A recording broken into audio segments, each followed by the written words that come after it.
ये हरकत वारे 6 कानून के पढ़ियोसीं उन अंदर पाण छा पढ़ियोसीं त हर एक्शन जो छा थींदो आहे रिएक्शन थींदो आहे लेकिन एक्शन रिएक्शन हिकिड़ी ही बॉडी ते एक्ट जेके आहिनि उहे नथा करे सघनि। अगरि तव्हां ॾिसो पाण हिन फुकणे जे थ्रू न्यूटन जे 6 कानून खे पढ़णु चाहियूं त पाण आसानी सां हिनखे सम्झी सघूं था।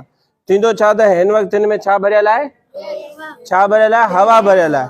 हाणे जेॾी महिल आउं हिन फुकणे खे छॾींदसि त हवा कहिड़े पासे निकिरंदी ॿाहिरे पासे निकिरंदी ऐं फुकड़ो केॾां वेंदो अॻियां वेंदो। मूंखे इहो ॿुधायो त एक्शन केरु पियो करे हवा ऐं रिएक्शन केरु कंदो। हाणे तव्हां सभु मूंखे काउंट डाउन ॾींदो ऐं पाण हिन शइ खे सिखंदासीं ॾिसंदासीं बि। तव्हां जीअं ई 3 2 1 कंदव ऐं फुकणे खे छॾे ॾींदसि। 3 2 1 आई ॻाल्हि